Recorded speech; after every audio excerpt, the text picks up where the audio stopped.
Director to proceed. All Board of Library Trustees members are in attendance.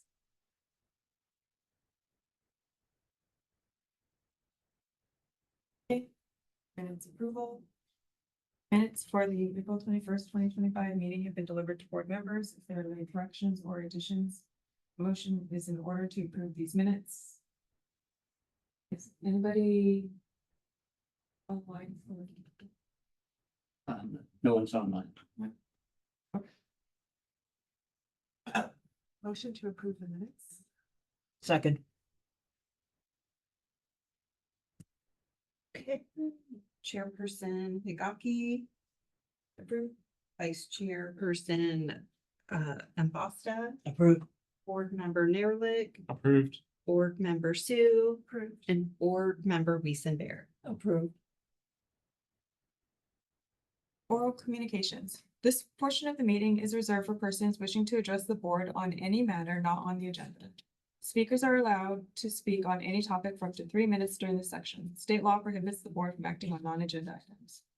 Would any member of the public like to provide comments on an item in the minutes approval? So no, it's online. Okay, so we'll move on to donations. So we have a 3D printer model. Reality. K1 G-Spot. The company G-Spot, the owner, has, given this to the library, to have an additional 3D printer. As you know, we do courses. And then from time to time, we'll have things set up for people to come in and print their 3D printers. So our staff look to make sure we can get supplies for this 3D printer. So we thought it would be a great addition for the library to have another one. They're based like right a few blocks away. Yeah. As well. Yeah. That's great. And is that something that is advertised a lot? Because I didn't know that our library did that. 3D printing. We haven't had, I don't know when we've had the last program, but I can check and find out when the next programs are planned. We've done them for all ages. I think we've done them for youth and adult. But I don't think anything's scheduled yet, but we'll find out when the next program and let the staff know who do programming about scheduling that. And this is just a suggestion. With San Mateo County with their 3D labs, they have a service where people can upload their blueprints, so to speak, and get things printed out. Right.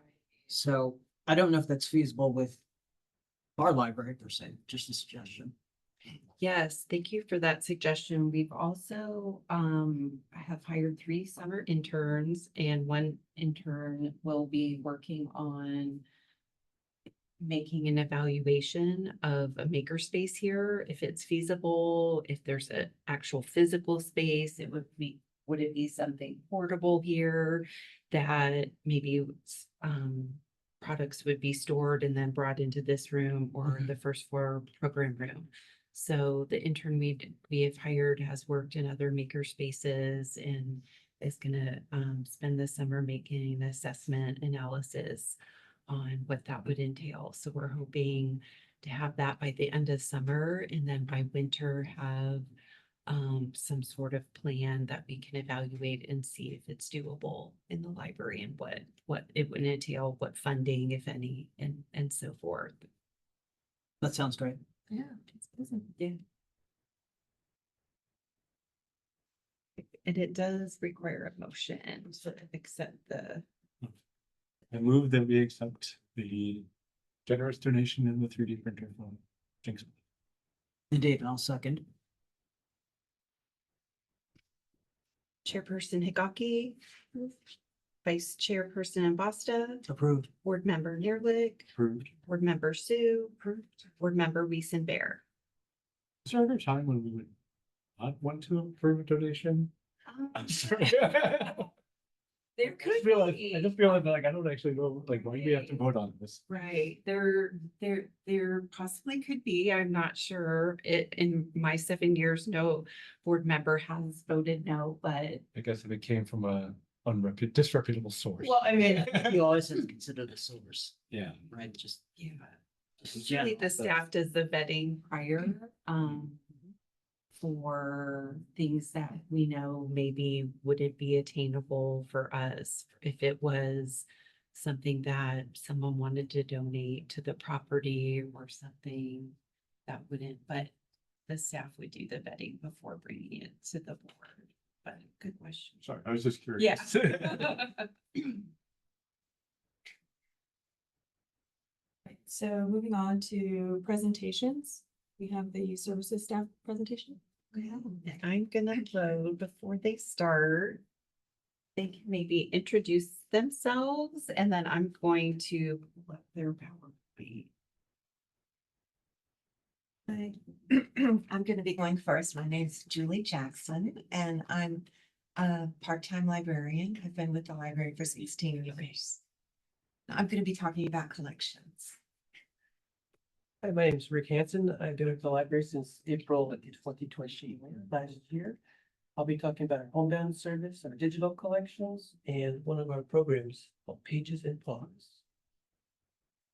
I'm Renee Tang. I've been with the library for 7 years. I'm senior librarian of, I oversee the bookmobile service and I also do children's services. I will be talking about our bookmobile service this summer, some new teen initiatives and something that we're doing that's new for this summer reading program as well.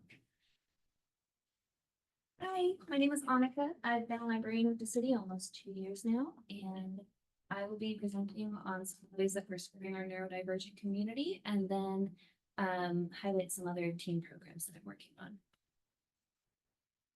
Hey, I'm Renee Kitson, and I've been with the library for 3.5 years, and I'll be talking about some of the programs that I do. I am Alex Cantesis. I've been with the library for about 6 years now, and I'll be talking about the breadths of story times that we do, as well as some of our summer programming. Well, I work on this. If you want to go ahead and start. Okay. That'd be great. Stacy, good evening. As I said, my name's Julie Jackson and I've been with the library for 16 years as a half-time librarian, so just 20 hours a week.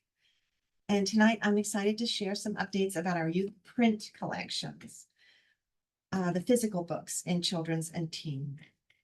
Since November 2023, I have taken on the role of selector for these collections, which means I help decide which books we add to our shelves. The youth area includes more than 14 categories of print materials, which I have on display here. And I'm currently responsible for selecting the books for 10 of those 14 categories. Most of the time, my role involves selecting the latest good books and making sure we have a good supply of our most popular books on the shelves. But tonight, I want to highlight 3 specific goals I've been focusing on this past year. These aren't the largest part of my job, but they're newer efforts that reflect how we're working to stay responsive to our community's needs. One area where we've made changes is our holiday book collection. Both the City of Mountain View and the library are committed to being culturally inclusive. And in youth, we're supporting that by expanding the range of holidays we feature in our holiday book area to include holidays beyond the traditional American. So since 2023, we added shelf space to the holiday area for books about Lunar New Year, and also known as Chinese New Year, and Dia de los Muertos books. So those have already been added to the holiday collection. And the next holidays we plan to add are Ramadan Eid and Diwali. We already have wonderful picture books that celebrate these holidays, but they're currently mixed with the rest of the collection. So our goal is to bring them together with their own shelf space and unique spine stickers. Let's see, this isn't. As a way to honor the diverse cultures celebrated by families in our community. Another collection that supports cultural inclusion is our world languages collection. We currently offer books for children in 8 languages other than English.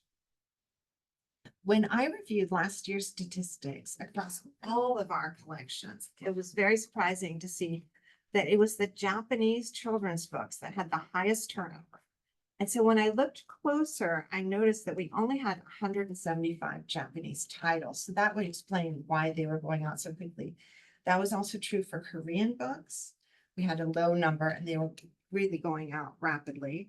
And even the Chinese collection, we have about 1,000 books, but those are in very high demand. So over this past year, in addition to my other selection work, I focused on expanding our Japanese, Korean, and Chinese collection.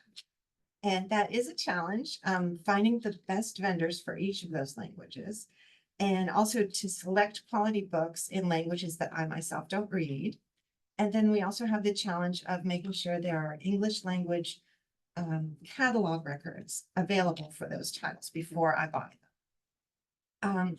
But in the end, it's really exciting to see the new books arrive, knowing that there's an eager audience waiting to check these books out. This one's in Caribbean. The last area I want to mention is a relatively new category of picture books that we call read-alongs. I don't know if you're familiar with these. They're the ones that have the audio player on the inside, and they're hugely popular with children and parents. So they can play the words, be read aloud to, and flip through the pages on their own. The challenge is that they're expensive. They're about $60 each, which is 6 times the cost of a picture book. But because they're in such high demand, we're committed to continuing to grow this collection. And right now, the read-alongs are mixed in with the other picture books, and they're so highly checked out, it makes it very hard for customers to find them. So we have plans to make a dedicated section for read-alongs so that children and parents can easily browse them and check them out. Julie, how many do you have in the collection? I would have to look into that. Just curious. Yeah, it wasn't a high number, and but like I said, we're committed to it. I think it was something over I guess- 100. I guess 200 to 300. 200 to 300 now. If you include bookmobile also, because we do have. And when you're vetting foreign language books, is there like some app on your phone that you can use to read it in English, or can I have you? Actually, since I entered this position without really having anybody to train me, I've reached out to other librarians in the country where I noticed, oh, wait, they have a really good collection of German children's books. So I asked, who do you buy from? And how do you select your books? To be honest, a lot of them do it the easy way, which is I think the way I'm going to go in the future, which is just go with a vendor that specializes and they will choose the best books. And as long as, I'm going to look at them, make sure I agree that these are attractive books that our customers are going to like. You just kind of tell them what you want, the budget you have. But this past year, I was doing it all myself, just trying to buy on Amazon. It was a bit crazy, but I'm going to be better ahead. So anyway, those are just a few of the current goals I've been working on. Each reflects our broader effort to be responsive, inclusive, and thoughtful about what our community needs, and to create a library space where every family feels seen, supported, and inspired to read. Thank you.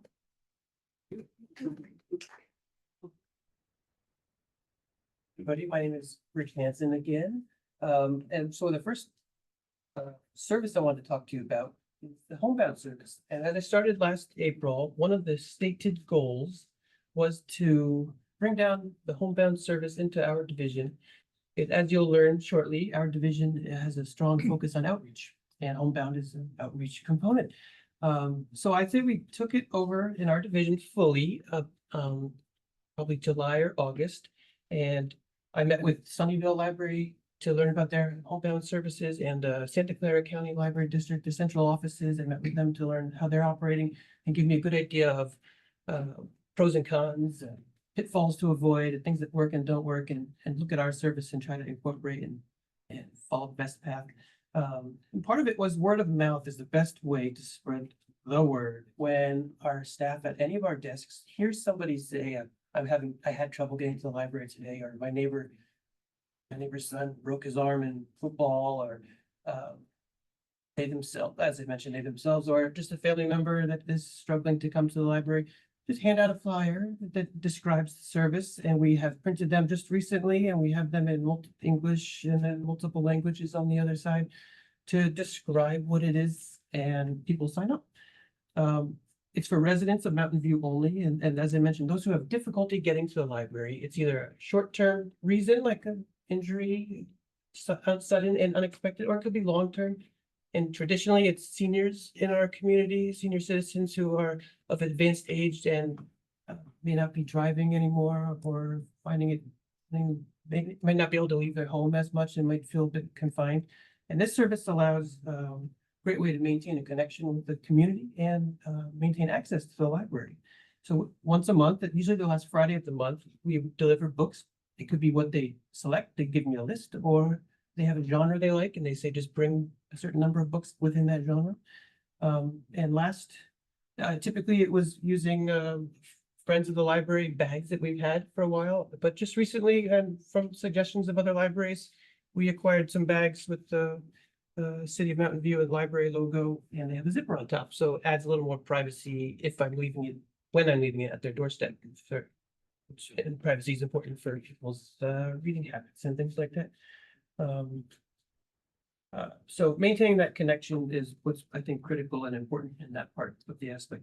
Next, though, I wanted to talk about our digital collections, and Julie mentioned the physical materials in the library. I've been ordering youth materials for teens and for children, ebooks and digital audiobooks in the library. Those are primarily through apps on our mobile devices, or you can access it through a computer website, through the Libby app with Overdrive.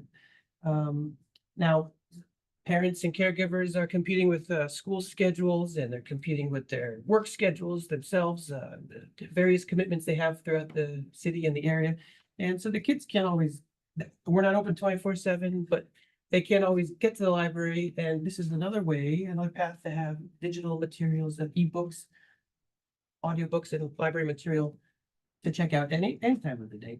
And it sort of meets the youth where they are. If we think of that phrase, kids these days, they're growing up in the information age and they're digital natives. They're already using formats like this, and so they're enjoying it, and we're sort of trying to meet them where they are. They're not intended to be an exact mirror or copy of the physical books, so they could vary. They could be something that's digital but not in the physical collection. It works with the Student Connect card. But when there are high demand items in the library, it is nice to have other formats available for people to consider when they're waiting in line for the physical book. They might just grab the ebook or audiobook, which can be a nice way to offer materials to the community as well. Lastly though, the audiobooks do support literacy and language development, especially for the reluctant readers or those with learning differences like dyslexia. The audiobooks really help them listen and read along with the page. Lastly, the program I want to talk to you about is called Pages and Pause. And through various studies, you may have heard, some young people, we've learned, when they read to a therapy dog, it increases the child's class participation and even their self-confidence. So we had a program last summer with a local humane society, and we had 3 dogs and 30+ kids in the room, and it was a bit of a madhouse, and we didn't quite meet the goals we wanted. So I met with another group called Canine Companions, and they have therapy dogs. We put our heads together and came up with something a little more organized, not too strict, but we have a registration process, and the little ones sign up for at least 10 minutes guaranteed, like one-on-one with the therapy dog, and they read a book they have. Sometimes they bring a sibling or a friend. We've been doing that for about 6 months. So we have 3 to 5 dogs in the room at a time. It's pretty quiet. And they get that reading time. If there's no one waiting after them, they can read a little longer. And but it's just one of the programs I wanted to highlight and talk to you about, and something that we do within our division. But I'm going to hand it over to my colleague, Renee. For your Unless you have questions. question, when I looked through the usage of books that were being checked out for Silicon Valley Reads, there were very few picture book level ebooks checked out at all. it seemed to really does skew more towards your middle school That's right. collection. So are you buying sort of proportionately with regard to that, or are you doing something to really expand the picture, a real push to expand the picture book level? It seems that the physical books are still a preference. For the middle schoolers and the teens, the ebook, I can review the statistics to see what's on hold and what's in demand, and it gets pretty high for some of them. Right. The picture books I also see are pretty low in circulation if they're under 5, 6. And looking at books like that, I think the parents feel the physical book in hand is hard to replace. But the audiobook is a nice supplement that they might consider in the car, something to listen to their favorite character. But so some of it is driven by the statistics that show high holds, and to buy another copy releases some of those holds, and to see popular authors or subjects in similar genres to add and support to that. Seeing it from New York Times bestseller list or NPR bestsellers or other sites like that. We also bring in, try to encourage people to read. Last year, I noticed 70,000 circulation for the youth. Well, checked out teen and youth. I probably much less with the picture books though. Yeah. Right. No, just curious how you were using what measures to either bring up that number or happily keep it low and put your money toward the, because I know it's expensive. Yes, yes, and especially the teen books can be equally $60 for a digital copy. But I did notice picture books don't circulate well, and I think that makes sense. Yeah. Thank you. May I ask, Yes. for the patrons using homebound services, are they primarily communicating with you by email or phone or? They have a variety of options and primarily phone. Sometimes a voice message is left and sometimes there's a planned call when I plan to call earlier in the week when I know I'm going out on Friday. And we might play a little phone tag, but typically they're expecting me to reach out. And then some say, no need to call, no email, just bring 2 books within mystery series, period. But I've learned that it's nice to add a slip of paper that they can follow up and say if their thoughts on that. Thanks, that was great, more, or never again. It's like that, and that was learning from local libraries and colleagues in the area and how they operate too. Is that when you want to collect books? Is that also when you collect the book? Yes, that's right, right. So they'll have a bag ready to take away when I drop one off. If for some reason they don't, they're renewable, and then I'll pick them up at next time. And then I will certainly call to say, oh, I noticed you didn't give me any books to bring back. Can I expect to have them next time? They're restricted. They get the same loan periods as the rest of the people, so they could have them up to 3 months if no one has a hold on a book. Are those drop-offs coordinated at all with the bookmobile?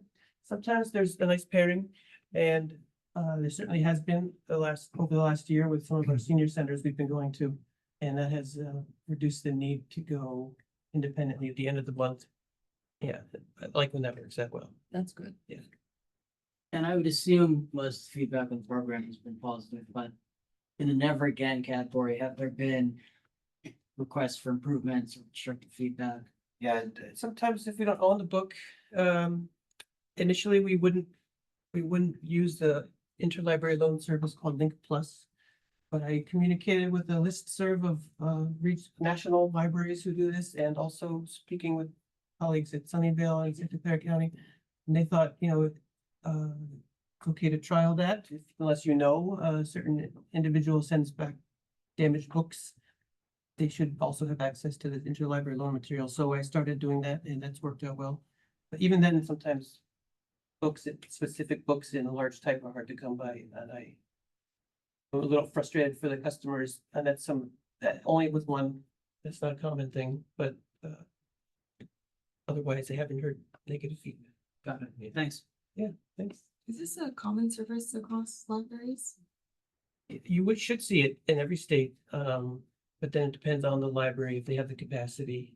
Yeah, I was gonna say, it feels like it's hard to scale, It can be very difficult. right? And then how do you prioritize your Right. time of like, it's like an individual person versus like these whole programs and like That's right. purchasing That was part of my learning curve. It could be challenging, but when I met with Sunnyvale and Santa Clara County, they have very high numbers and they're pretty strict about this follow our bookmobile route. And then they divide, maybe every librarian might have 2 customers to get books for rather than a single person. And hopefully we get to that. That'd be ideal. It'd be nice to have a good problem like that. And I'm also curious, so, you know, for your purchasing for ebooks, is, like the manga and like, is that a growing area for this library? I've seen that too, yes, and fortunately, those are more affordable. They typically under $10 for one of those books, but there's always a high number of holds on certain of those material. And depending on how it comes from the vendor, some of them are very engaging on the phone and others are more challenging to look through. You have to zoom in and read and zoom back out. But some of the more modern kind of incorporate all of that and it's very engaging. So yes, certainly.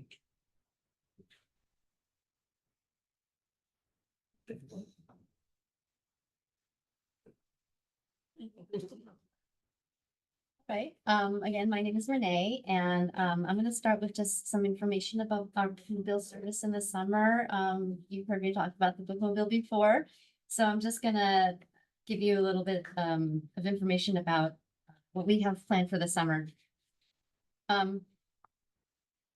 Mostly what happens during the summer is we stop going to the schools. Obviously, they're closed, and so we are trying to reach kids in other places, and you know, we have that time in our schedule and trying to figure out what best places to go are.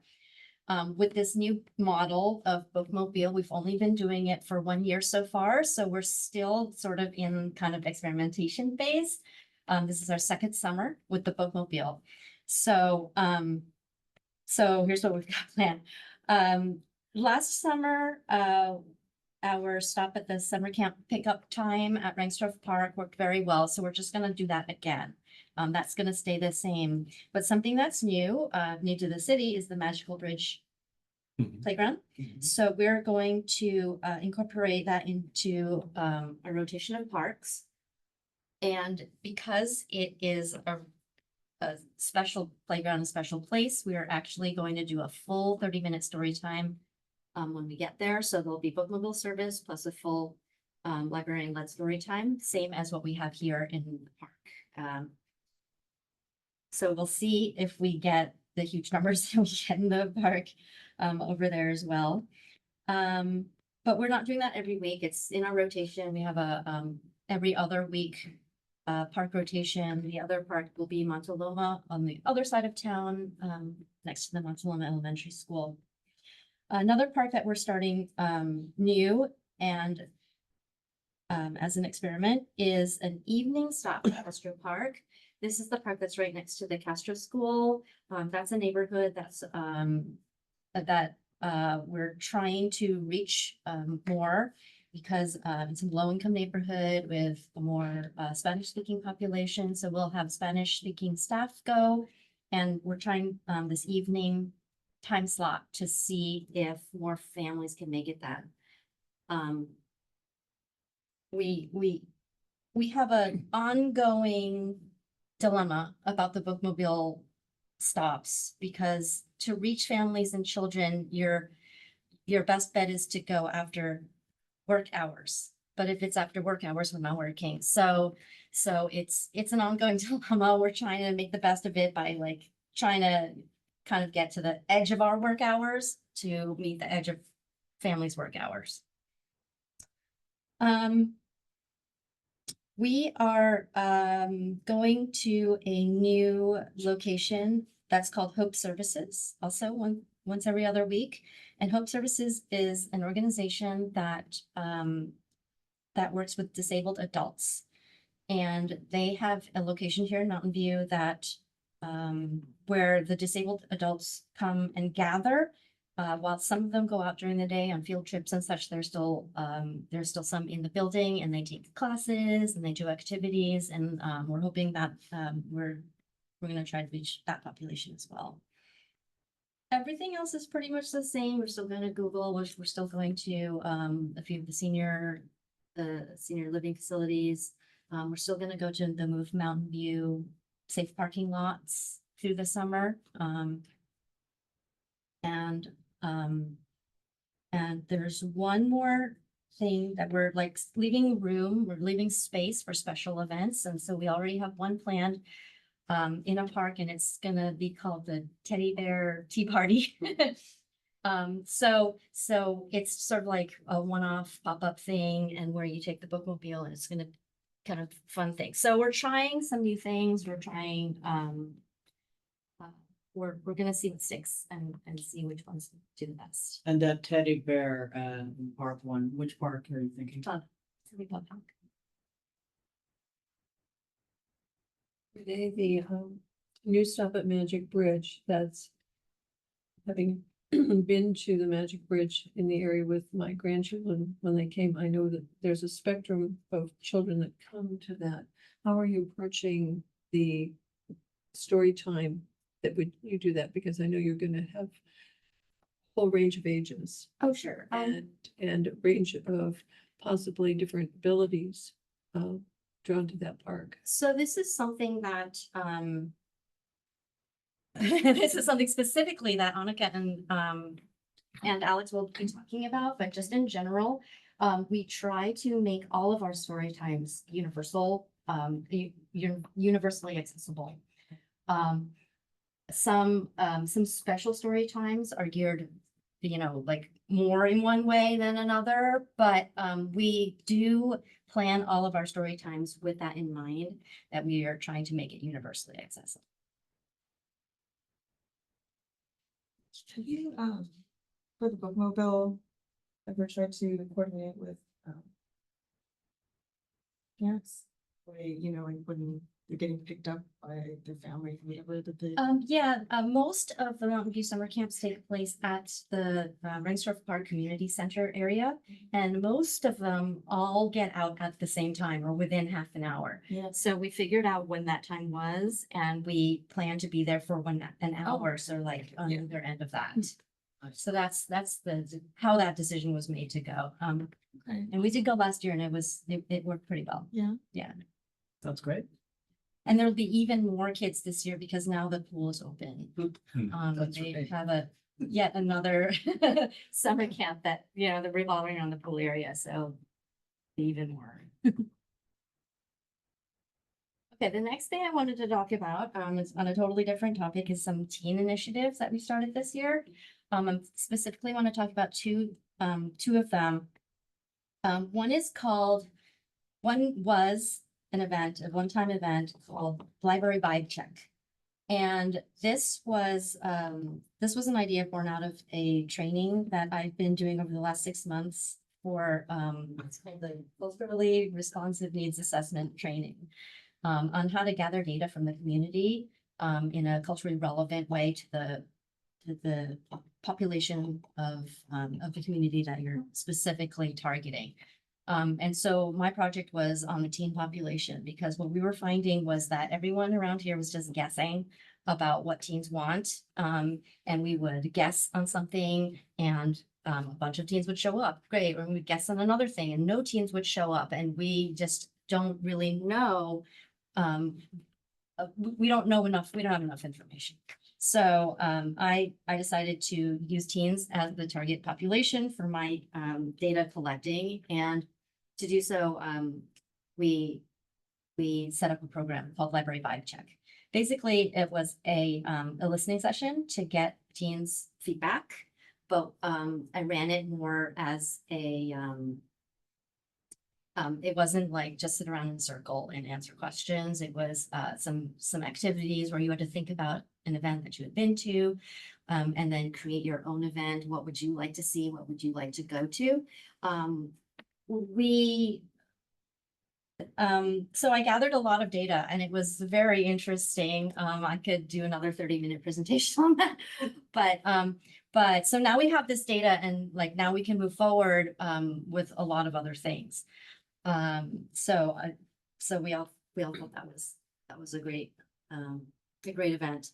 The other thing that we've started is called Amplify Teen Voices, and this is a program in which teens have an opportunity to share their knowledge or something that they want to, something that they know about, something that they love, and they can share it with the public as a presentation, a workshop, an event, a program.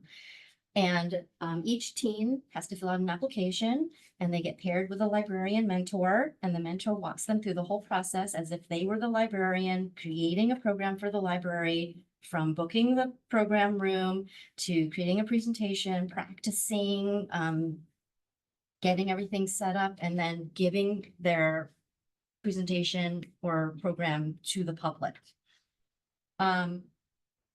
We thought this would be a great way for teens. Well, we did know because teens had been kind of asking to do programs here, which we normally can't really do. So this was a really great way to get them involved. And what was I was gonna make a point anyway. So so what we found is that there are teens that really want to get this experience. They want to get this leadership experience or public speaking. And we've already gotten in the first month 12 applications. And it probably, as my guess, will take each teen about 2 to 3 months to get through the process, the whole thing, and finally be able to do their program. I think it's a win-win for everyone because now we know what teens want. Now we know what they want to learn about or teach. If they want to learn about it or teach it, then the other teens will probably want to. And now we have a program for other teens to come, and then that'll make the flywheel continue to spin.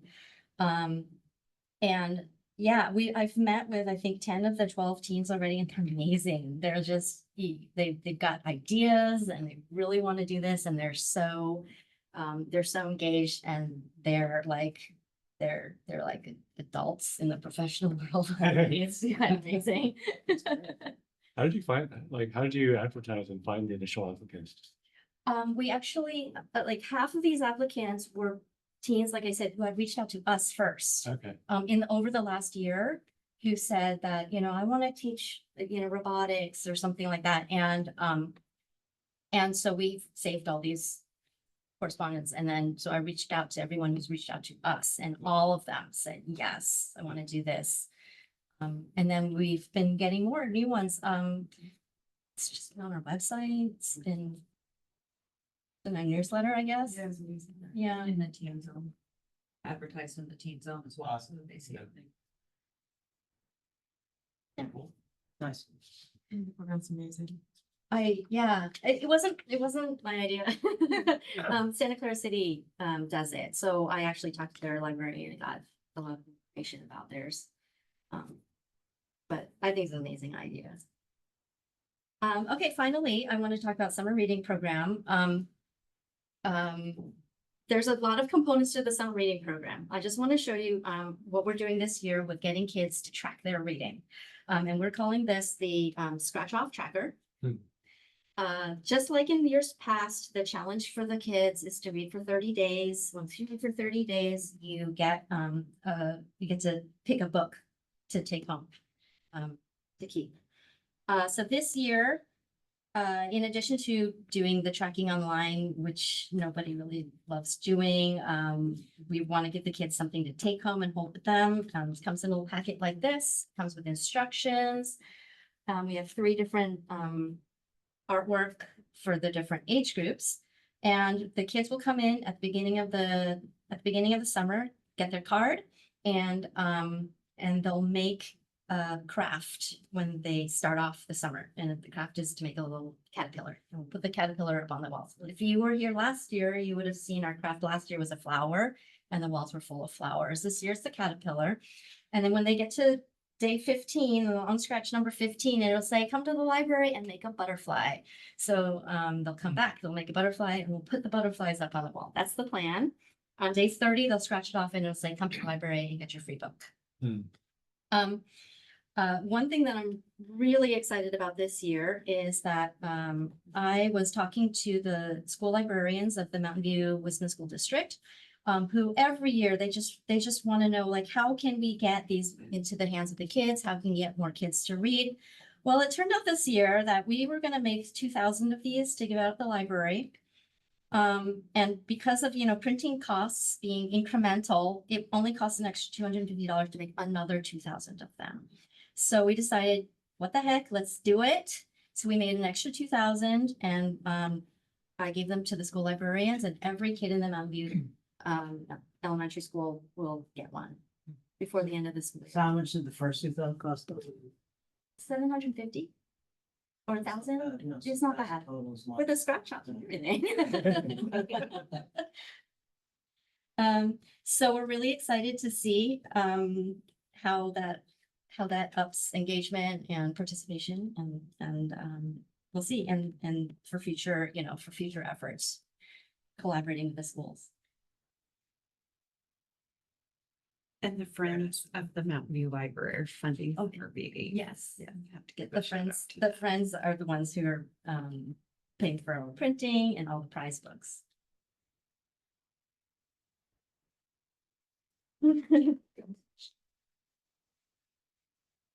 Okay, so I'm going to be sharing about some of the ways that we are serving our neurodivergent community. So one of the ways we're doing that is through offering a social story. A social story is a tool used by many institutions in the world, like schools, museums, and other libraries. And it's typically used to support individuals with autism on their visit, but it can be used for anyone. So our social story provides a visual tour of the library and explains what the reader might see, hear, experience. And it also talks about some of the basic behavioral expectations that we might have, especially for a child. So it might say, well, actually, it does say, I can keep my body safe by using my walking feet, or I can keep the library quiet for everyone when I use an inside voice. And so that conveys both the purpose of that expectation and makes it a little bit easier for a child to understand the importance of it. So by providing this social story, we are supporting the city's strategic goals and the library's wider mission of increasing accessibility and reducing our barriers to library services. So our social story is also written using simple language so that it can be used for a young child, maybe like 3 or 4, all the way up through adults with developmental disabilities. Another way that we are serving this community is through offerings a sensory story time. So this is one of the tools that we use in a sensory story time. It's a wiggle seat, so that when they sit on it, it's partially inflated and they can wiggle it back and forth. And so this is really great for any children who just have more of a movement need. And so I run the sensory story times, and it's specially designed for children with autism, children with sensory processing challenges, or just any child of any ability that just needs a smaller group environment. So with this smaller group environment, it allows for a lot of opportunities for personalization. So I'm getting to know the families. If a child has a special interest like fire trucks, I can incorporate a fire truck song to help them be more engaged with the story time. The setup for this program is also very intentional to be mindful of sensory input. So the lights are dimmed, the window shades are drawn, and I also have a visual schedule that I put out so that families can follow along with the activities that we're doing, and that can also help reduce anxiety for any child seeing what they can expect from the story time. I run this as a weekly program, and so for the children who are attending regularly, I've noticed a lot of benefits for them. We have a section of the story time meant for playtime, and so we bring out some toys, some kinetic sand, some things to kind of help have that sensory input. And so for the children who have been coming regularly and engaging with this playtime, I've noticed they're becoming a lot more verbal with each other. So they're getting that really great peer-to-peer connection. They're getting to practice their social skills. They're engaging more with me and their parents. And so it's been a really beneficial program for families. Another program that I want to highlight, different from our neurodivergent programs, is our teen D&D program. So this has been a really successful program in bringing teens in. I've been wanting to do a Dungeons and Dragons program for a while, but wasn't quite sure where to get started. And then I attended a CLA conference last year and got to hear from several amazing librarians who have implemented these programs in their libraries. And so I got to learn from them and take those best practices. And so far I've run 2 programs and they've been really amazing in bringing the teens in. They're really enjoying the program. They're being more engaged with each other and with the library. And the really great thing about Dungeons and Dragons is it's more than just a game. And so it can involve what we like to call sneaky learning. So learning disguises fun. So they're not just playing the game, they're also practicing their problem solving skills, communication, conflict resolution, empathy, especially because the role playing aspect of the game. And so when I'm running these games, I'm also always asking for feedback, like, hey, what did you like? What could be better? And I'm hearing like basically they love the program. They want to try doing campaigns of different levels, which I've incorporated. And also when I run these programs, I try to make it accessible for players of all levels because I'm also fairly new to Dungeons and Dragons. And so some of these players have had like 6 years of experience already. And some of these players are completely new. So I try to run each adventure as a standalone story so that they can come in with no prior experience. They learn how to play the game. I provide all the materials and then they get to have like a whole afternoon to play the game, learn how it works, and get to know each other. So that's been one of my favorite programs to run. And then next I was going to talk about my role for summer. So like Renee mentioned, there are a lot of moving parts for summer reading. And so my role has been marketing. So I worked closely with Katie Holm, one of our other librarians, to design the flyer for the library. I've worked with her on our newsletter articles that we've sent out, on the information that we have on the website. And then I'm also going to be running a lot of programs this summer besides story time. So I've got 2 Dungeons and Dragons programs that I'm going to be running. I'm going to be doing some theater programming, which I'm really excited about. So I've got a theater program for interactive story. It's called interactive storytelling. It's for elementary age children. And then I'll be running a stage skills studio, kind of working on targeting our community who want to do like PYT, like an actual youth theater program. And so it'll prepare them for an audition and work on some basic stage skills. And then I'm going to be doing some gaming programs as well. I have 2 Super Smash Bros. Tournaments coming up. Wow. I ran one last year and it was very popular. And so by large demand, I'm bringing it back. A lot of fun last year. Any questions I can answer for you? I have what is probably a very basic question, but for equipment like what the phony do, what's like the sanitation rule? Like, do they have to be washed every so often or stuff like that? So periodically I go through and I spray materials down, like Lysol or something.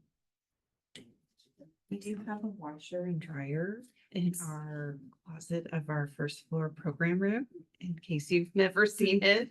So for anything that is touching scarves or things that Anything the that's staff on the use. mouth. Yeah. We make sure to go through and we sanitize and wash. Good. Right.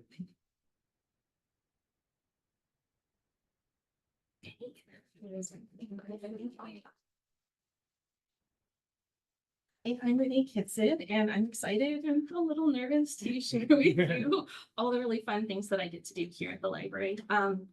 One of the things that I do is I curate the display that you see in the children's room. So I'll usually do seasonal, cultural, or high interest topics. But one other thing that's, I think, important about the display is when we get to highlight collections that maybe don't get as much circulation. So an example of that would be the picture book biographies. They're amazing, but no one always knows about them. So if we make a display of picture book biographies, then they go out, and we get to also curate all of our favorite ones to make sure the kids see really high quality books. And sometimes along with the display, I will do what we call independent programs. There'll be like crafts and things that will go with it. They're not always tied to the display though. Sometimes like for National Dumpling Day, I made, you know, those little cardboard soup containers. So I got a whole bunch of those and I put popsicle sticks, a bamboo spoon, some rubber bands, and they made catapults with those things with popsicle sticks. And then there was tissue paper and cotton balls for the dumplings. And then they could launch their dumplings into the soup container. And it was really cool. It was not, it was like a great like little thing for a toy kind of in a game, and to kind of also engineer like how far do I need to be the catapult, and if I how many popsicle sticks and will it change. So I do the independent programs, but those are usually consumable, and we're starting something new that's like a non-consumable, but kind of with the idea of an independent program. It's our curiosity collection. So what this will be is there'll be a number of these boxes, and inside of it will be a kit, and the kit will have, it could have a brain in it. And they can't check it out from the library, but they can go to the reference desk and get it. And there would be like a book on the brain from the nonfiction section and in some kind of instruction sheet, and they could look at all the different parts of the brain. And this is magnetic, so it all goes in. So there's a number of science ones. I have some snap circuits, the brain, a skeleton, a number of things. But there's also one that I'm just developing these. So these won't go out until June 1st. And so I'm also going to be doing one that's like a social emotional. I don't know if you're familiar with The Rabbit Listened. It's a great book. Taylor is having a rough day in this book. It's pretty rough. And the rabbit listens. The rabbit doesn't offer any sort of advice or anything like that, but the rabbit listens. So we have in our puppet collection, we have a puppet that looks a lot like the rabbit that listened. And so the parent can, or the caregiver can read the book to the child. And then after they're done, they can practice the child being the rabbit that listened, the adult being the rabbit that listened. And there's some other things in the instruction sheet that will tell you to like, you know, what you can do with the book as you read it too. So these would be at the reference desk. They wouldn't be able to go home, but they can go out into the library and working on those. And another thing, and so this one, the other thing about this is that it has materials that they might not have at home. I mean, not how many families have a brain at home, and you don't really need a brain at home either, right? Or snap circuits or things like that might be a little bit more expensive. So they're here, they can use them here, and then someone else can enjoy it. So it's kind of a sustainable model. I do a lot of programs, and I think they're a lot of fun. I have a lot of fun at them. And so one of my programs that I do the most is one called Let's Create. I do it twice a month, and it's process art, it's drop in, you don't need to register, and I use a lot of upcycled materials. So like a lot of times I'll go to my desk and there'll be a stack of something random at it. So one time there's like a stack of old calendars and some old cards, and I'm like, okay, challenge accepted. What can I do with these things? So I made some lanterns and some garland, and then I put it out at the program. And I let the children do whatever they want with it. They don't have to make the lantern or the garland. They can use the calendars and the cards and the pipe cleaners and pom-pom balls to do whatever they want. But I give them a little starting spot, and then I let them run with it. The Let's Create program also is a very inclusive approach because there's no right or wrong way to use those things. So everyone is welcome to use it however they want to. And a great thing about using the upcycled materials, I never feel like I have to go like only one, just one. I just like have at it because I'm saving something from a landfill. So our last Let's Create, one of the librarians had dropped off all these little cards for me. And so then I figured out a way to punch holes in them and make little notebooks out of them. And this actually, I found a roll of used to bind books like this. It's like tape and it's really thick and sturdy. So we had a couple of rolls of it in a random closet. So I used this old book binding thing to bind the books for the notebooks, and they did lots of different things with them. So Let's Create is my most regular program, but I also do cardboard construction.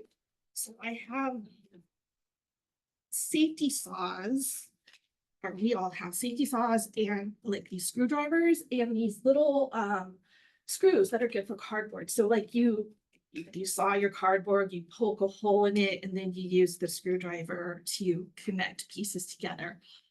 Usually when we do a cardboard construction, there's like a team build, like we'll all work together to build this castle. And there's also a bunch of cardboard boxes to do smaller projects. So I'm always collecting cardboard boxes because Renee knows she had a nightmare about not giving me the box that I needed. So yeah, I always have cardboard around my cubicle. Another program that I did once, but I'm scheduling it again for August, is Tech Take Apart. I thought this was so great. I was able to get a lot of e-waste, and we got a bunch of screwdrivers and we let the kids have at it, and they took apart CPUs and fans and all kinds of things. And I was a little worried before the program started because I don't know the parts of a computer, and I was so nervous a child was going to come up to me and ask for that. But there were so many adults working next to the children, taking them apart, that they all were telling the children what it was. And it was a very communal program. All of ours are, even Let's Create, the parents are there working with them. But I actually just felt that the Tech Take Apart had an interesting component to it, where there would just be people who didn't know each other sitting at the same table, taking apart a keyboard and sharing the information. And it was a lot of fun. So the Tech Take Apart. And then last, for the summer reading program, I will be doing STEAM Fridays. And STEAM Fridays are great. So Summer Slide is when the kids lose their learning over the summer months when they're not in school. So our summer reading program, when we have them read every day for 30 days, is in one of the ways that we combat that. But another way that we're doing that is our STEAM Fridays. So 6 Fridays over the summer, we have a drop-in program where the children come in and it'll be themed. So one week it'll be space, and then it'll be human body, and then it'll be something else. And there'll be usually three stations that they'll go to, and they can experiment with the things, and most of it stays in the room, but there'll always be one take home. So I brought one of them, I called it a bristlebot. Well, I mean, that's what it's called online too, but it's the top of a toothbrush, and I put a coin battery and a vibration motor in. Sorry. And then when it wiggles, it moves like that. So then, so they made their bristlebots, and we had a bristlebot garage, so they could do different things where they could test out, like if I put more weight or if I cut the bristles, will it go faster? And there were the bristlebot speedway, the battle arena, and an obstacle course. So 6 of the Fridays in the summer, we'll have STEAM Fridays. And this year, one of the new things for this year's STEAM Fridays are we'll be having team volunteers, which is really exciting. So we'll be having teens come in to volunteer during the STEAM Fridays to help with the different stations and things like that. And I'm really excited to have the extra 7 hands and for them to gain experience. So that's a little bit about what I do here at the library. Thank you. Like you had a sheet for the city project. Is this something that you've created yourself, or is there, like a? This is, so the idea for the curiosity collection, I didn't create that, but the activity, yes, it's, I was a teacher before I started working here at the library, so some experience. Yeah. And how do you think about, I mean, obviously, some of these things are for all ages, but how do you think about the age demographics, what to target each program to? Right. So mine are mostly school age. Alex does a lot with the babies. For the curiosity kits, the activity sheet will have like an age recommendation on it. But my programs typically are 5 and up for the ones that I do. 7 and up for the STEAM Fridays. The curiosity collection is gonna be really popular. Yeah. Yeah, like at some of our, neighboring libraries, I've seen like a kindness bag where all the books are about kindness, and I know that some of those are take home, but it's really nice to have something in the library, because I think, the board games are really popular, and when you've read a number of books, you might want to do a themed read. Yeah. Especially with the curriculum that you've written, so thank you. I was thinking my 6-year-old would like about half, like, the everything about, I'm like, yep, like that, yep, things like that. Steve Brandy's this summer. I'm particularly impressed by the name, right? Like most kids grow up playing Operation. This is a lot more sophisticated. Yeah, you know, there are numbers on the parts too. I haven't done the activity for that, but I'm thinking about giving them some like action cards of like, or scenario cards of like, if I'm trying to ride a bike, what part of the brain, the cerebellum? So giving them some scenarios and then where in the brain that action would be coming from. So that's still in development, but yeah, it's cool stuff too. Couple questions. When these are taken away from the desk and brought back, is the on-desk person responsible to immediately make sure all the parts and pieces are there? Yeah, Yeah. so that's why we're not going to, so the games are just out, because if we lose some dice or some pieces, we have lots of extra. But these ones, if I lose the brainstem, I've lost it, it's not. So yeah, the person at the desk is gonna have to kind of make sure when it comes back. But they don't have to check it out, they don't have to give us anything or library card, whatever. They just have to come up and I want the brain box and here you go, and then they'll bring it back. But we're gonna keep them behind the desk just because they're a little. You'll have a parts list. Yes. Check So, off. yeah, this one for this one, it tells you there's one copy of the book, one puppet, and one of And all the pieces of the brain. yeah. Well, I haven't quite decided if I need to do it like. I do. You're right, I do. I do. You know, for, Not at for all. that, in terms of listening of the pieces of the brain, what you might want to do is put down some cardboard and then you put each piece and you take a photo.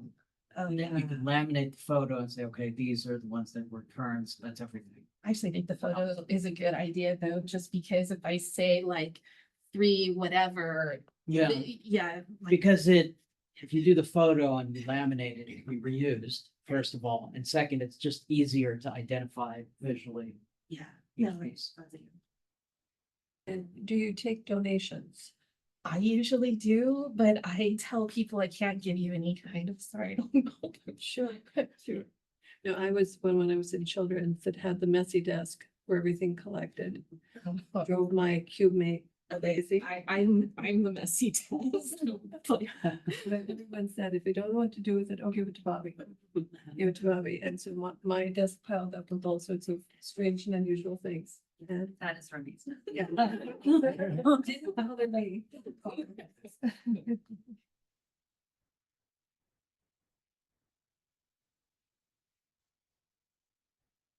Finally, I'm going to talk to you about story time. Story time is one of the big things that we do at the library, and we offer a very wide array of it. We have our outdoor story times on Tuesdays.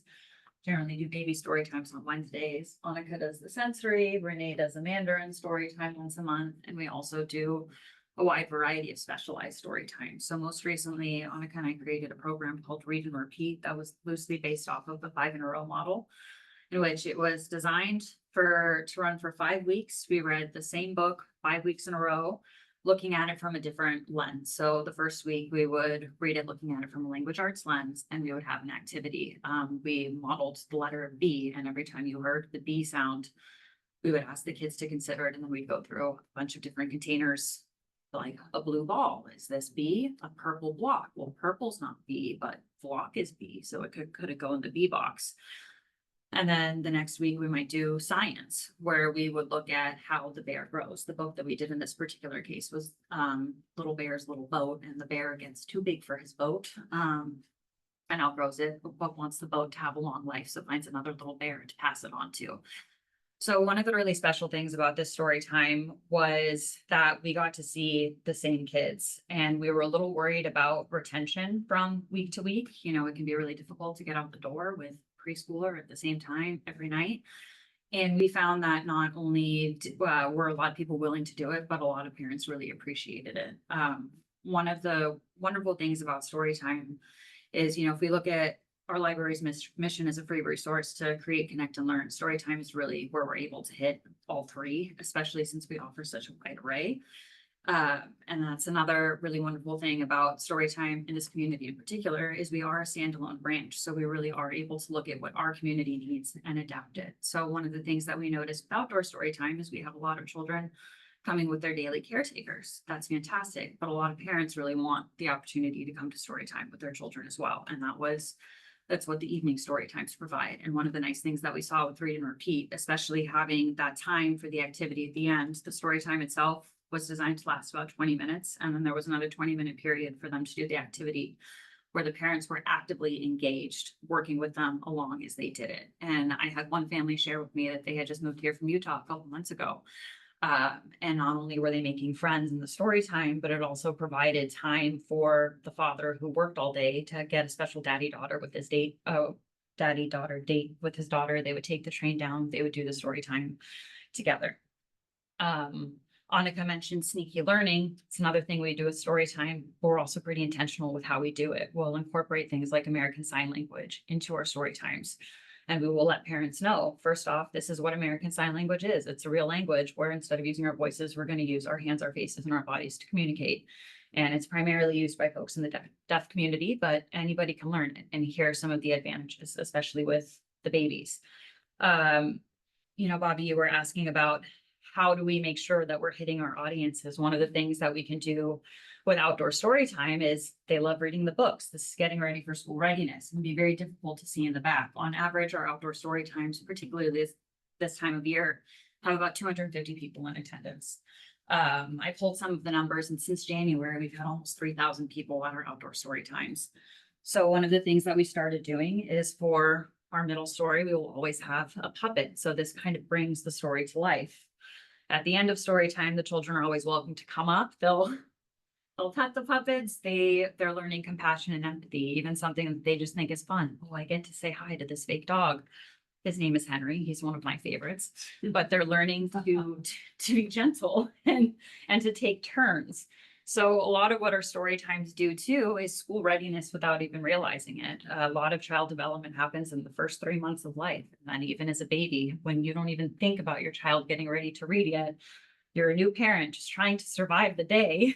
You come to story time and your child is learning early literacy skills. They're really getting this special time to spend with you. You're building a community. Another way that we can adapt is I've learned from baby story times that families really like to hang out and talk to each other. So we're going to take that. And in the next round, we're going to build in a stay and play so that the families will have time to interact with each other. So we don't have to clear out the program room as quickly. Even things like our stuffed animal sleepover, which might seem just a little silly. You bring your stuffy to the library and your stuffy spends the night. Well, it's teaching your child that it's okay to leave something and come back for it. So it helps with the object permanence and with building a healthy relationship with animate objects, but also when your child has to go to school or your parent has to go to work, they're learning that it's okay. So we have a lot of these opportunities to just build in school readiness, social emotional learning, literacy skills. And we're really lucky that we have a wide array to do it. And as I mentioned, we try to do it at all different times of day. This summer, since we focus largely on school programming, we'll still have our outdoor story times, but I'll be doing a 3-week lullaby session for families in the evening so that babies still have an opportunity for story time. We'll be doing the story times at Magical Bridge Playground. One of the wonderful things about the new bookmobile is that we have the opportunity to go out into the community. And we really do try to meet the families where they're at, where they need us to be, not where it would be convenient for us. So we're constantly learning, constantly adapting, and it's nice to have the opportunity to do that. The other thing that I'd like to talk to you about today is just some of our summer programming. The Friends do a really good job of giving us a nice budget for summer, and we're really taking advantage of it. We do a lot of our own programming, which is wonderful. And also we just really love doing it. So it gives us that opportunity to stay connected with our families. But we also like to provide opportunities that people might not otherwise have. So we have a myriad of musical performers. We have Punamakwe coming, which is an Afro-Peruvian music band. We are going to be having Super U, which is a magical circus, but also provides children the opportunity to learn through play. One of my things that I'm most excited about is Wild Minds Science Ambassadors. So they'll be bringing live rainforest animals. And one of the things that we focus on, even though these are fun, back to the sneaky learning, the Wild Minds Conservatory, we really focused on organizations when the animals, they focus on conservatorship, not breeding or keeping these animals as pets. So that's one of the things that I really like about this organization is that every animal is a rescue. You learn why you don't want a wild animal as pet, but this is how we came into contact with it. And most of us will not have the opportunity to see these animals out and about, but sometimes you can't afford to go to a zoo or there isn't a zoo around. All of the musical performers, they're very interactive and children should have the opportunity to be able to see the instruments up close and they'll get really involved in the performance as well. In addition to that, Renee does a Let's Create program during the year. Summer, it's a little bit crazy, but we're doing a program called Art from Around the World. So we'll have 4 sessions and each one will focus on a type of art from, we've decided to do a different continent, so that they get more exposure that way. And let's see, we also are having a magical performer that Rick has organized for us. Mike the Magician, not Magic Mike. He's very careful. And we're doing a variety of programs combined with adult too. So we're going to be doing a hybrid watercolor session with it for teens and for adults. And it should be really interesting where we will have watercolors in the first floor program room for patrons to have. But if they want to do it at home, they can also get their own watercolors and they can log in online and they can do it from there. So we're also trying to collaborate a little bit more just to really make summer a cohesive experience. That's all I have for you.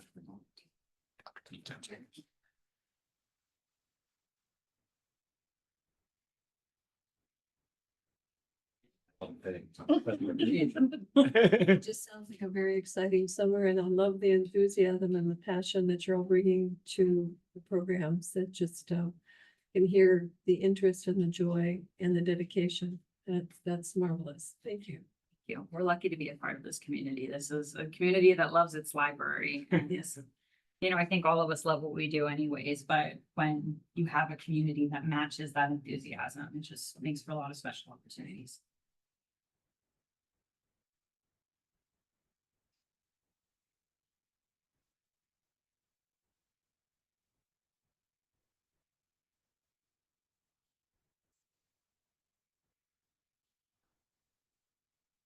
What you can.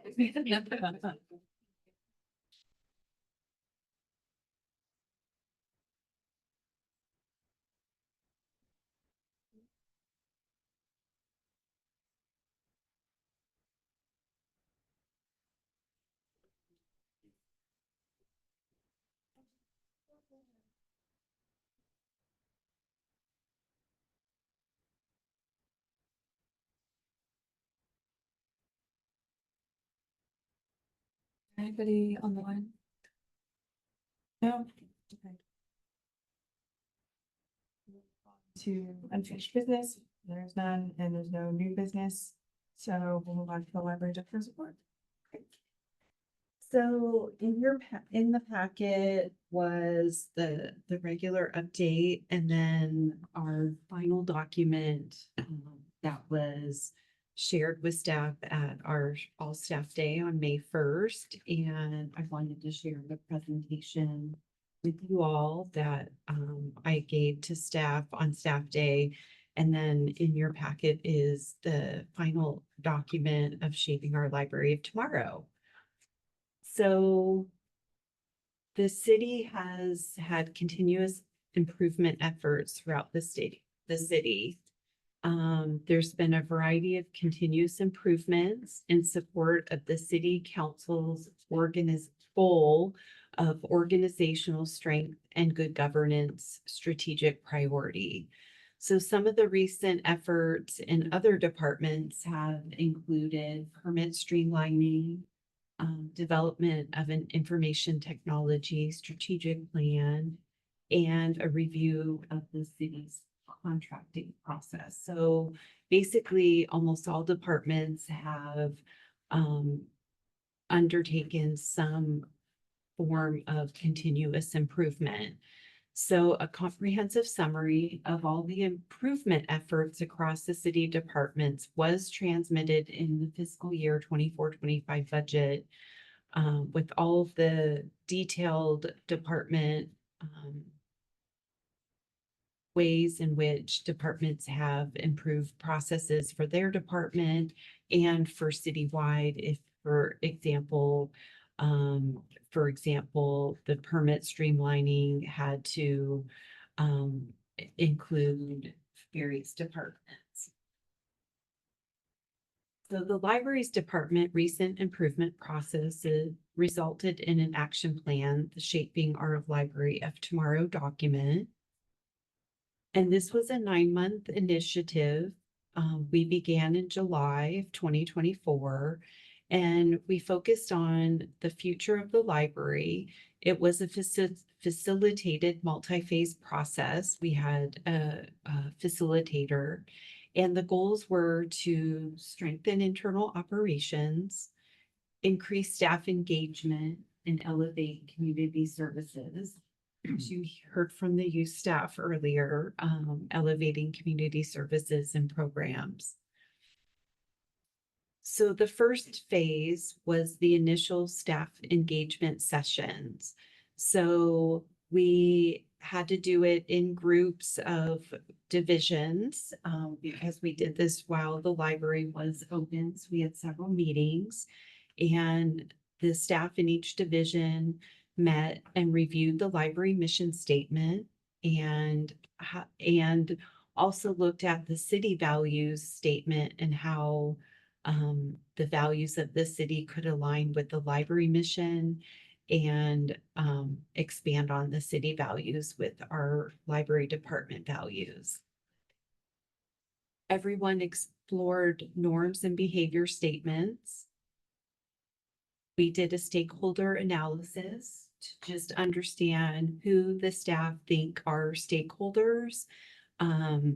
Everything from the community as a stakeholder, the friends as a stakeholder, each other as a stakeholder, other departments, etc.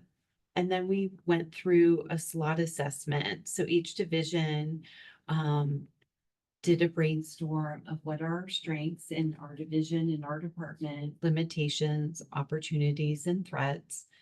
And then we evaluated our performance measures and really took a look at what these performance measures mean and how they fit into this process.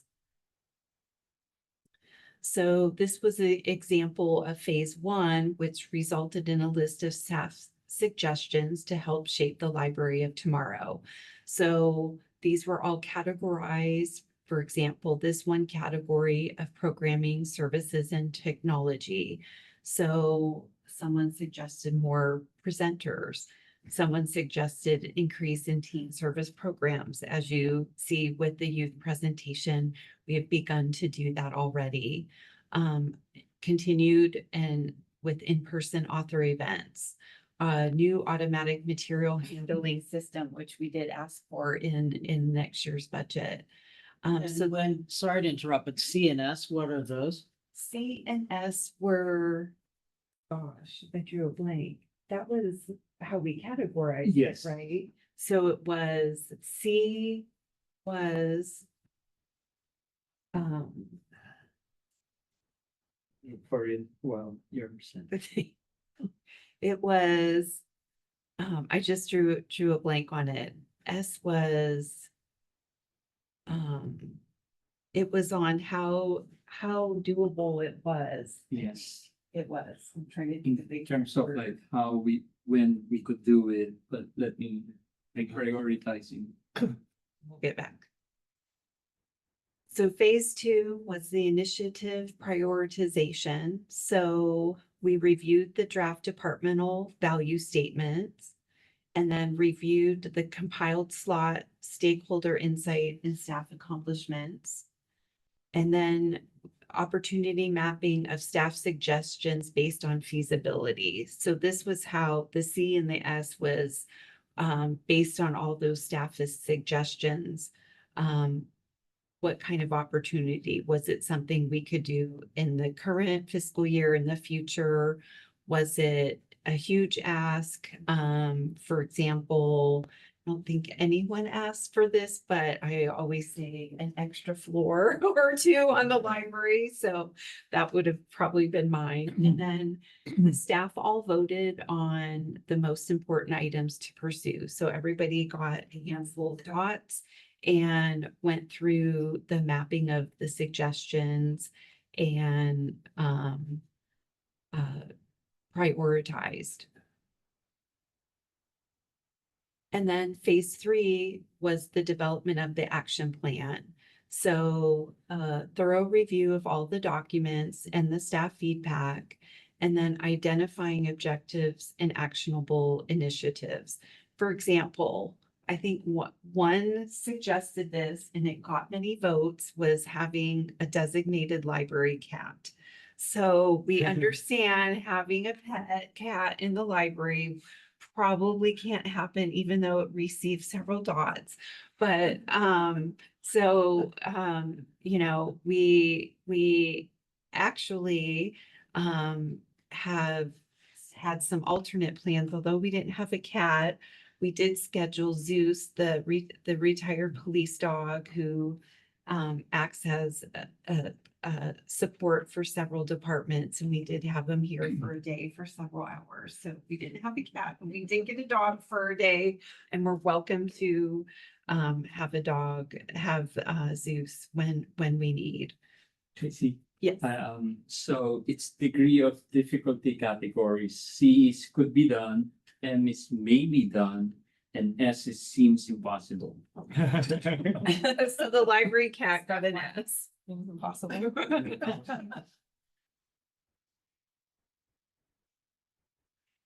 So the collaboration process led to the action plan and the development of unique library department values aligned with the city values, which you see in the document that was attached in your packet.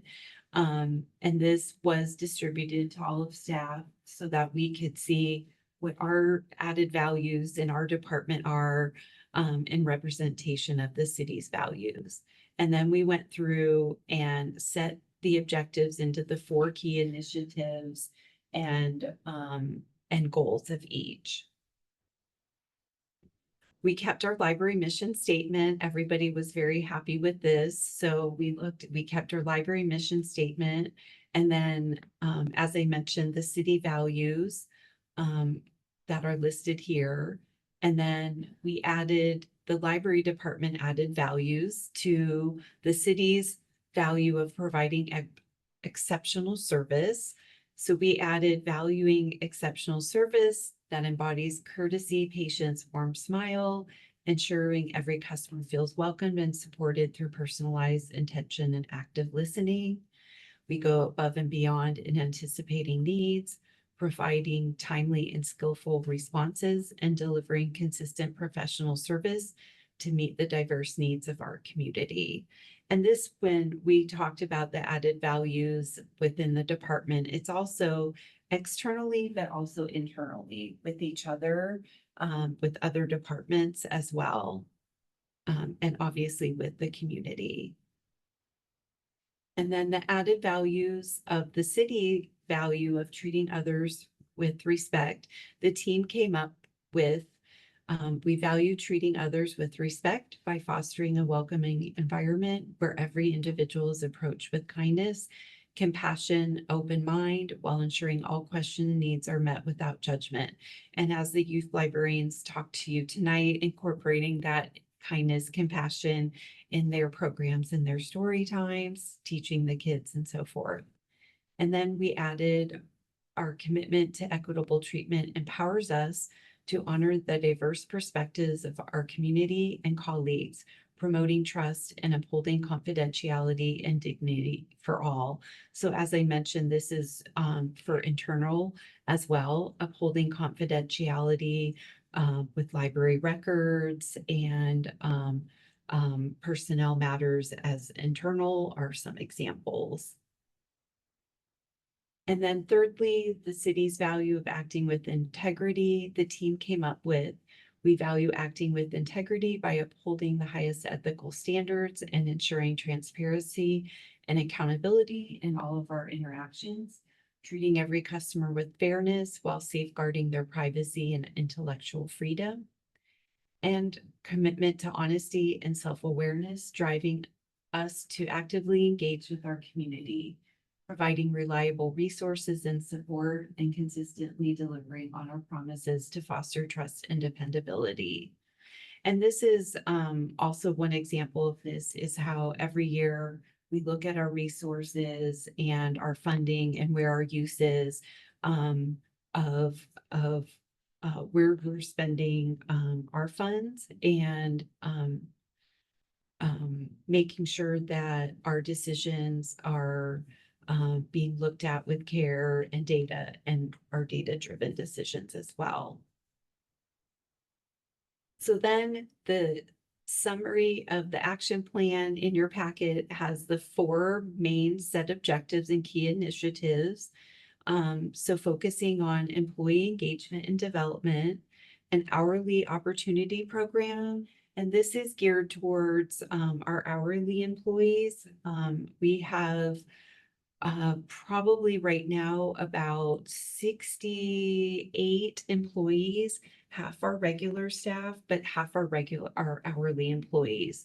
So our department has a lot of hourly, so almost half of our employees are hourly. Some love the hourly and love the freedom of being an hourly where they can take time off when they want, for 3 months and so forth, and are bound to the city's regulations and so forth. But there are some that start as hourlies and have ambition to become a regular employee, which we've probably seen 10 to 15 in the last 10 years that started as an hourly. One of our senior Good evening. librarians. The library will close in 30 minutes. All computers will automatically shut down about 10 minutes before closing. So Please 20 save your documents to an external drive or print them now. And so the first 2 objectives and key initiatives are really focused internally on employees, and then the 3rd and 4th are more external. 3rd is both security and safety, obviously, of staff, what we can do to protect staff. Whether it's right now where Melvin's working with our facilities on getting an additional light outside the stairwell to the parking garage. So what can we do to increase security and safety for employees, but also users of the library, and then the 4th, program and service excellence. And then just to go through these, the details are in your packet. So employee engagement and development, what kinds of collaborative opportunities we have. We have a lot of committees in which staff from other divisions are working together. For example, we have a staff engagement committee that help me plan our all staff day, that helps with celebratory events. We definitely do like a pizza at the end of summer celebration. And so we've pooled staff from all the different divisions, because often the different divisions don't, on a day-to-day basis, may not even see each other. We have 2 floors, a workroom upstairs, a few workrooms on the 1st floor. Expanding professional development and training. As you mentioned, as you heard, some of the youth staff took advantage of some professional development and training and used that. For instance, Annika used going to the California Library Association conference and learned about the Dungeon and Dragon program, and now is implementing that here. And then, as I mentioned, a stronger focus on relationship building across teams and divisions. And then the hourly opportunity program, we do typically every so often we'll work with our human resources department to review minimum qualifications. And they do a study and they look at particular positions, what are the best practice in other libraries. So they'll review regional libraries, and review our minimum qualifications if they equate equitably with other libraries. And then what are the career pathway development for hourly employees? What kind of training? Some of the hourly employees took part last fall in a training for interviewing skills and so forth, so that they can improve their interviewing skills. And then exploring additional training and advancement opportunities for the hourlies. And then security and safety, we're looking at strategies, how to foster a safe environment for staffing customers. On our staff day, May 1st, we did have several officers from our police department that did come and give tips and answer questions about safety and security, how to deal with a disgruntled customer, when to call PD, you know, what we should do in particular cases. So that was one way that that we're developing more public safety partnerships. And then the ongoing safety training and protocols. We had a committee of staff from various divisions that worked on our in charge binder, which is a step-by-step guide that says, if somebody falls in the library customer, what are the steps you do? What are the paperwork you fill out? If there is, the power goes out, what are the steps for what to do? So we just went through that. They updated the in-charge binder and provided training for all of the in-charge staff and the other staff on that. And then for the program and service excellence, which is supporting innovative program development, enhancing technology infrastructure, as I've mentioned, our automated material handling system, for example, our Wi-Fi. We're working with our information technology department right now to try to get our Wi-Fi printing to work. And IT staff and library staff have been visiting other, excuse me, other libraries to see what vendors they're using and what would work best for us. And then focusing on improving the customer experience. For example, several years ago, getting rid of fines and the dollar charge for not picking up your holds are perfect examples. Some of our staff bring that up from time to time, that was such a benefit for the customer experience.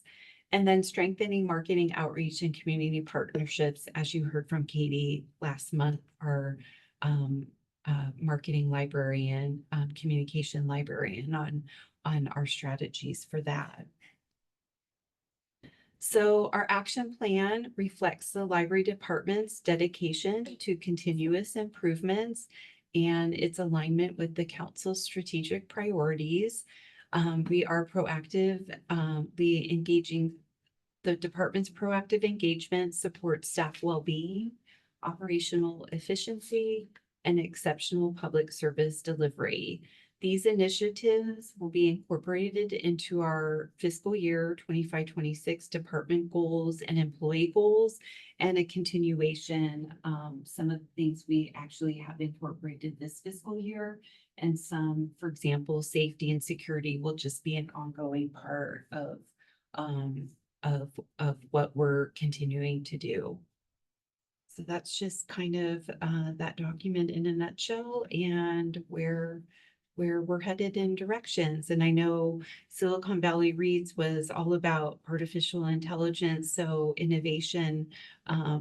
That's one key aspect of where that will be with our internal operations, how we just had a consultant come to look at our database where we keep all of our information, and look at, is there anything in our steps of processing from ordering a book to when it arrives, that any steps that we can improve the efficiency. So we just had our representative come for 2 days and just talk to staff about all of our internal processes related to that. So we're excited that this is kind of the document that's gonna lead us into the next few years as we shape our library of the future.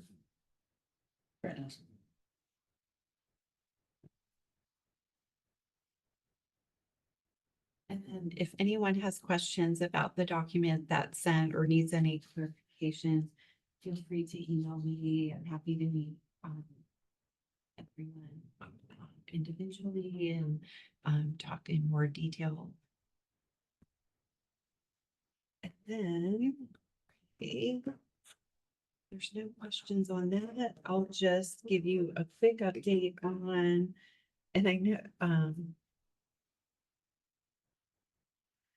I sent you the news from the Capitol, from May 14th related to the governor's budget. Our regional consortium Pacific Library Partnership had our annual directors meeting this past Friday. And so one of the biggest parts of that was mostly all day meeting was about funding that's coming from IMLS and the state library. There was a representative from the state library there who didn't really have any new answers. So the California Library Association lobbyists who did write this memo that I shared with you all is working pretty closely with legislators. And as I've mentioned, I think at the last meeting, there's been letters going out to legislators about IMLS funds. I've mentioned that most of our funding comes from city operational budgets, which we are lucky. There's a few items such as the New York Times Online that comes from the IMLS funds. We're hoping our friends can sponsor that if that doesn't get put back in the budget. And I want to thank Bobby. She gave me an article today that came out about the cuts. And what we talked about at the library directors meeting is for many of us larger libraries, it's not going to hit us as hard, but our counterparts in some of the rural areas of California, especially, there was an article over the weekend in, I think it was the public libraries magazine, but actually in Publishers Weekly. So the publishers and I think the publishers are also involved because this is cuts to their budgets because libraries spend a lot of money directly to publishers. But they gave an example of a small library in West Virginia where their budget is under $100,000, but most of their budget goes to staffing, and they count on the Institute of Museum and Library Services for all of their overdrive ebooks, their internet, their public internet and Wi-Fi. And so some of the rural libraries, and so their city is so small, they don't have, and then some of their print materials. So just the national impact that this is having is pretty detrimental to a lot of the small libraries that, if they don't get this funding, how are they going to have public internet and have ebooks for anyone to check out and so forth. So I'll continue to send you anything via email, any updates. But yes, as of Friday at the directors meeting, there wasn't any news from the state and any shifts of states getting funds at all. So that's the update. We're very lucky that Yeah, the city is wonderful. yeah. Absolutely. And I know some of the cities in this area haven't confirmed budgets yet, but just hearing in the news that other cities are looking at deficits and so forth. And luckily, as I've mentioned, the city of Mountain View, our budget is okay for this year. And then if any of you are speaking of the city overall, the city update is next week. No, it's this week, this It is this Wednesday. week, This Wednesday at the community center, the annual city update. Planning to attend. We will have a booth there. It's a new format this year, so some of the city departments will have informational booths. So Melvin's been working with Katie and some of the staff to bring our materials there. They're expecting several hundred people there. No, it's a big room, but yeah, we'll be at big capacity. For all my reports on this.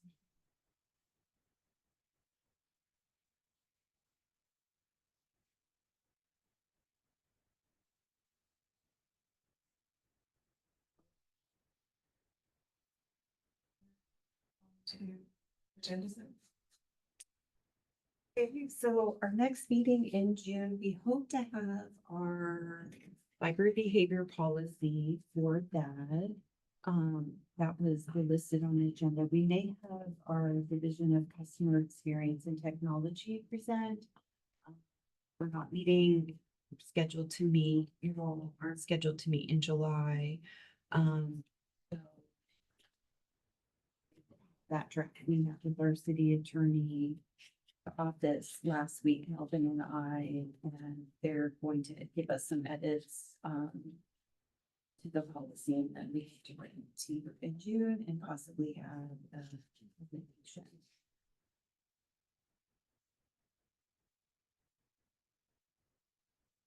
And then no meeting in July, and then just looking ahead in August. The August or September will have performance measures of this fiscal year. Since we're winding down, we have about 6 weeks left of our.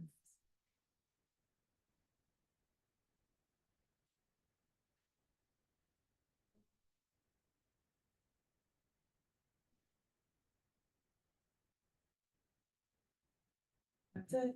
Dermot, the meeting is adjourned at 8:41 p.m. Library, meeting will be held on Monday, June 16th. 7 p.m. I had to do it. We had to.